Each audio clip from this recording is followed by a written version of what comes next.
नमस्कार दोस्तों, बाल टू बेंच एकेडमी में आप सबका हार्दिक स्वागत है। आज हम चर्चा करेंगे उत्तर प्रदेश पंचायत राज अधिनियम 1947 की धारा 32 के विषय में।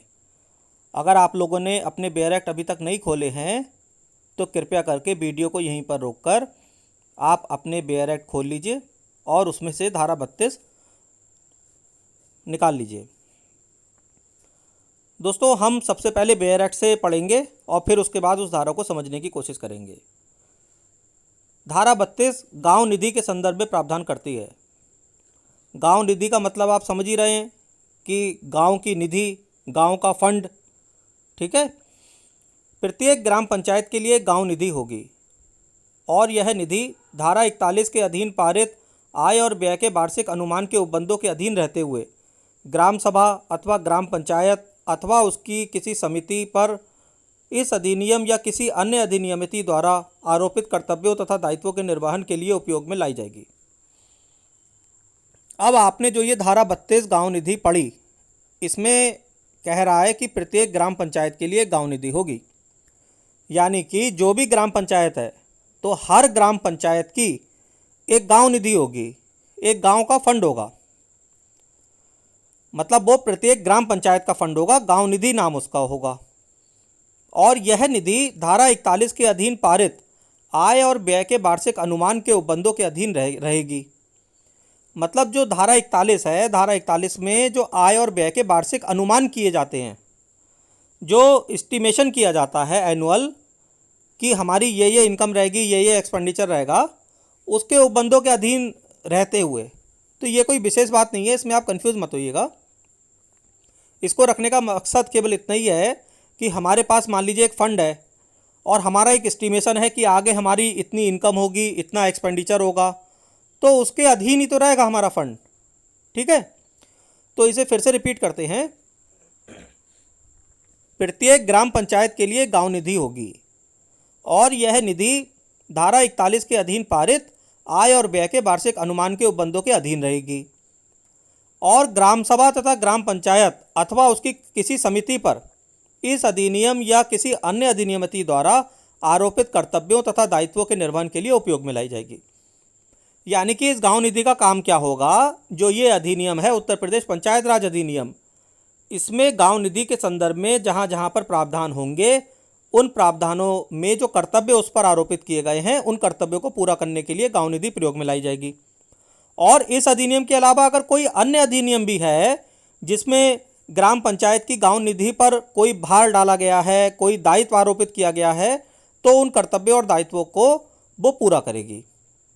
ठीक है। आगे कह रहे हैं कि प्रतिबंध ये है कि 1950 ईस्वी का उत्तर प्रदेश जमींदारी विनाश और भूमि व्यवस्था अधिनियम के अधीन गांव निधि जमा की गई समस्त धनराशि के योग में से उक्त अधिनियम की धारा 125 का के अधीन संहत गांव निधि में जमा की गई धनराशि को घटाने पर बची धनराशि तक ऐसी धनराशि जो भूमि प्रबंधक समिति द्वारा अपने कर्तव्यों और दायित्वों का निर्वहन करने के लिए उपयोग में लाने के लिए अपेक्षित हो, गांव निधि में से भूमि प्रबंधक समिति को प्रतिवर्ष उपलब्ध की जाएगी। ये थोड़ा सा देखिए कंफ्यूजिंग है, ये इतनी सरलता से आपको समझ में नहीं आएगी और शायद आप लिख भी नहीं पाएंगे, लेकिन मैं फिर भी थोड़ा सरल शब्दों में समझाने की कोशिश करता हूँ। देखिए, इसमें ये कह रहा है कि गांव निधि में से कुछ अमाउंट भूमि प्रबंधक समिति को हर साल उपलब्ध कराया जाएगा। ठीक। गांव निधि में से कुछ अमाउंट, कुछ पैसा प्रति वर्ष भूमि प्रबंधक समिति को प्रदान किया जाएगा।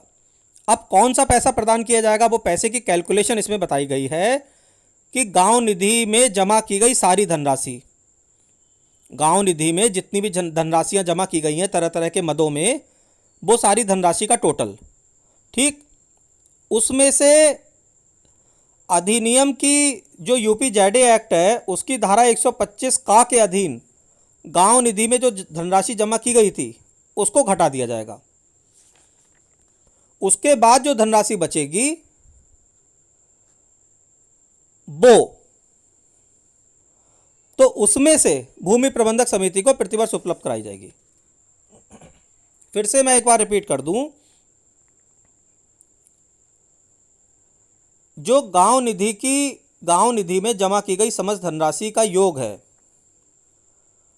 उसमें से यूपीजेडए एक्ट की जो धारा 125 का है उसके अधीन जो गांव निधि में जमा किया गया पैसा है वो घटाने के बाद में जो धनराशि बचेगी वो धनराशि भूमि प्रबंधक समिति द्वारा अपने कर्तव्य और दायित्वों का निर्वहन करने के लिए गांव निधि में से प्रतिवर्ष प्राप्त की जाएगी। ठीक है,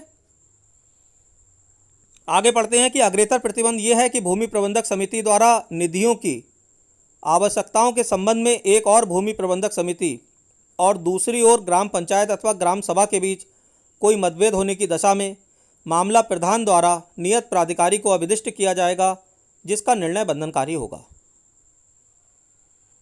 अब इसमें क्या कह रहा है, आपकी कुछ समझ में आया? इसमें यह कह रहा है कि भूमि प्रबंधक समिति द्वारा अगर पैसों की आवश्यकता है, भूमि प्रबंधक समिति को पैसों की कुछ आवश्यकता है, उस आवश्यकता के संबंध में भूमि प्रबंधक समिति और दूसरी ग्राम पंचायत और ग्राम सभा में विवाद हो गया। भाई भूमि प्रबंधक समिति कह रही है, मान लीजिए मुझे 10,000 रुपये की आवश्यकता है, ग्राम पंचायत ग्राम सभा कह रही है आपको तो खाली 5,000 में काम चल जाएगा, भूमि प्रबंधक समिति कह रही है मेरा तो काम 10,000 से कम में चलेगा ही नहीं। अब दोनों में विवाद हो गया। तो ऐसी दशा में जो ये विवाद का मामला है ये प्रधान के द्वारा नियत प्राधिकारी यानी कि प्रेस्क्राइब्ड अथॉरिटी को रेफर कर दिया जाएगा और प्रेस्क्राइब्ड अथॉरिटी जो निर्णय देगी वही माना जाएगा। ठीक है, आगे आते हैं उपधारा 2 पर। उपधारा 2 कह रही है कि गांव निधि में निम्नलिखित जमा किए जाएंगे। मतलब गांव निधि में कौन कौन सी चीज़ें शामिल होंगी, कौन कौन सी मदों से पैसा आएगा, उन सब की लिस्ट इसमें दी हुई है। ये टोटल लगभग 12 पॉइंट हैं।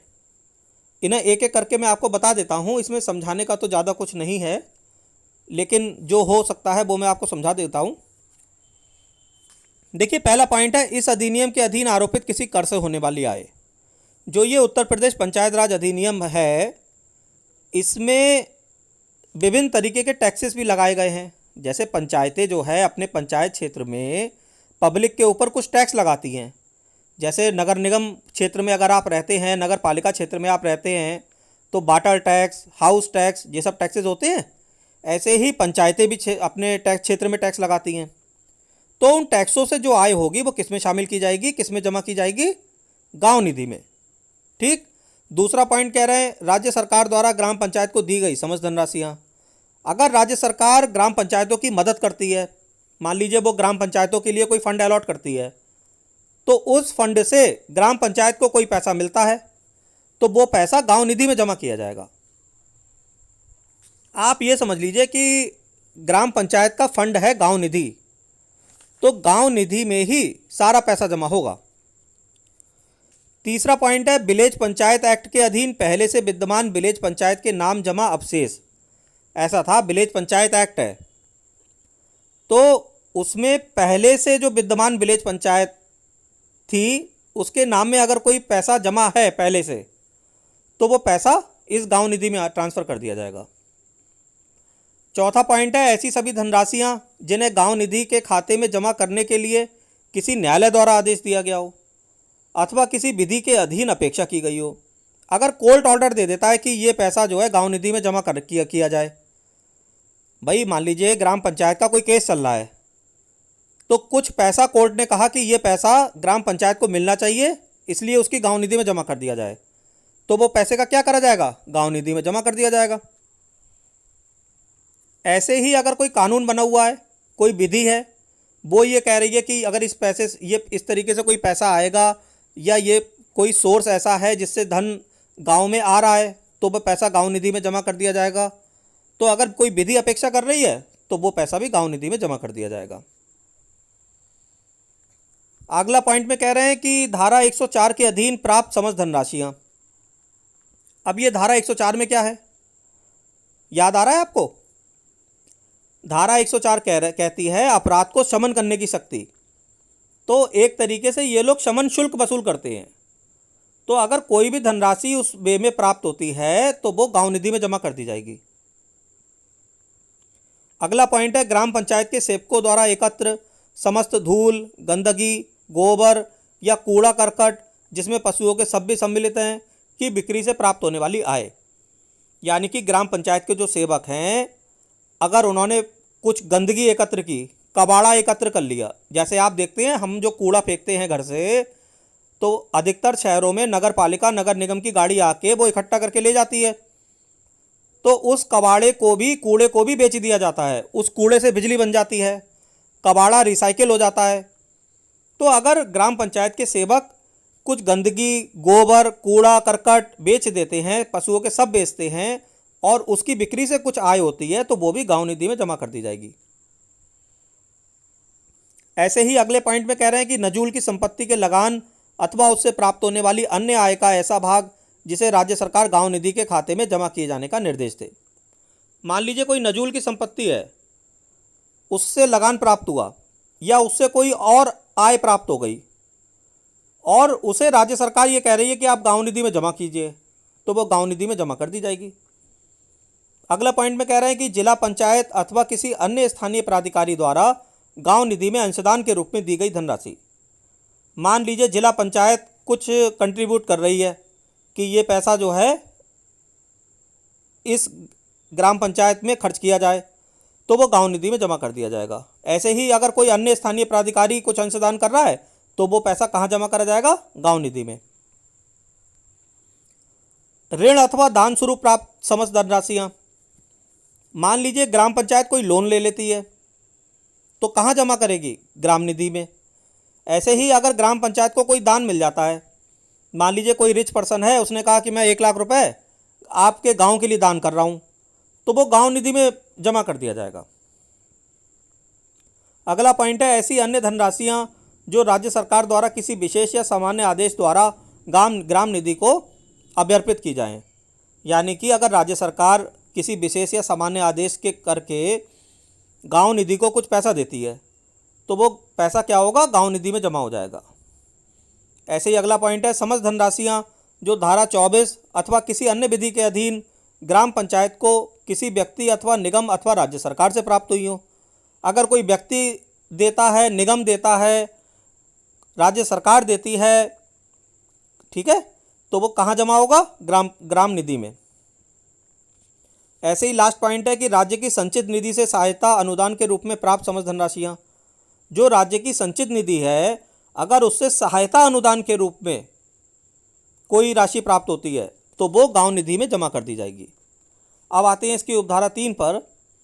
इसमें कह रहे हैं कि इस धारा में किसी बात का ग्राम पंचायत के किसी ऐसे दायित्व पर प्रभाव ना पड़ेगा जो वैध रूप से उस पर आरोपित या उसके द्वारा स्वीकृत न्यास से उत्पन्न हो।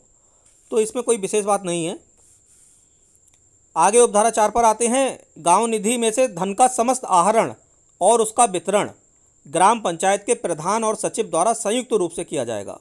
देखिए ये बहुत इंपॉर्टेंट बात है और प्रारंभिक परीक्षा के दृष्टिकोण से तो बहुत ही महत्वपूर्ण क्वेश्चन बनता है। अब ये एग्जामिनर सेटर के ऊपर है कि उसका दिमाग कहाँ तक जाता है। ये कह रहे हैं कि गांव निधि में से धन का समस्त आहरण और उसका वितरण ग्राम पंचायत के प्रधान और सचिव द्वारा संयुक्त रूप से किया जाएगा। All withdrawal of monies from the gaon fund and disbursement thereof shall be made jointly by the pradhan and the secretary of the gram panchayat. यानी कि जो भी पैसा गांव निधि में से निकलेगा, ध्यान से सुनिएगा, गांव निधि में से अगर 1 रुपया भी निकलता है तो वो गांव के प्रधान और गांव के उसके सचिव, ग्राम पंचायत के प्रधान और ग्राम पंचायत के सचिव, इन दोनों के संयुक्त हस्ताक्षर से निकलेगा। ये क्वेश्चन प्री में आ सकता है, इस बात का आपको ध्यान रखना है। तो दोस्तों मैं आशा करता हूँ कि आपको आज का विषय समझ में आ गया होगा। थोड़ा सा जो धारा 32 की उपधारा 2 है, गांव निधि में निम्नलिखित जमा किए जाएंगे, हो सकता है उसमें आपको थोड़ा सा दिक्कत हो याद करने में, लेकिन ऐसी कोई विशेष बात नहीं है। देखिए इसे भी मैं एक बार फिर से आपको थोड़ा सा रिपीट कर देता हूँ अगर आपको दिक्कत लग रही है। देखिए गांव निधि में क्या क्या पैसा जमा होगा। एक तो टैक्स का पैसा जमा होगा, जो भी टैक्स ग्राम पंचायत को मिलेंगे। फिर राज्य सरकार अगर कुछ पैसा देती है तो वो जमा होगा, ठीक है। अगर कोई व्यक्ति पैसा दे देता है वो जमा होगा, कोई कॉरपोरेशन देता है वो जमा होगा, कोई राज्य सरकार देती है वो जमा होगा, किसी कोई कोर्ट दे देता है तो वो जमा होगा, कोई अगर शमन शुल्क मिलता है धारा 104 के अधीन वो जमा हो जाएगा, कोई बिक्री से पैसा मिलता है वो जमा हो जाएगा, ठीक है। कोई लोन ले लेते हैं वो जमा हो जाएगा, कोई डोनेशन मिल जाती है वो जमा हो जाएगा। तो इसमें याद करने का कुछ भी है ही नहीं कि समझाया जाए आपको, लेकिन फिर भी मैंने आपको इस तरीके से समझा दिया है कि अगर आप इसे याद ना भी करें तो अभी आप बैठे बैठे इसके 7-8 पॉइंट लिख लेंगे। अभी आप लिख लेंगे, अगर आप कापी पेन लेके लिखने की कोशिश करेंगे तो अब आप 7-8 पॉइंट इसके वैसे ही लिख देंगे, और टोटल इसमें 12 पॉइंट हैं। तो दोस्तों, मैं आशा करता हूं कि आपको आज का विषय पूरी तरह से समझ में आ गया होगा और आप बहुत अच्छी तरह से इसको लिख भी लेंगे अगर ऐसा प्रश्न मुख्य परीक्षा में आ जाता है, और बहुत अच्छे मार्क्स स्कोर करेंगे। अगर आपको मेरा प्रयास अच्छा लगा हो तो कृपया मेरे वीडियो को लाइक अवश्य कीजिएगा और चैनल को सब्सक्राइब कीजिएगा। धन्यवाद।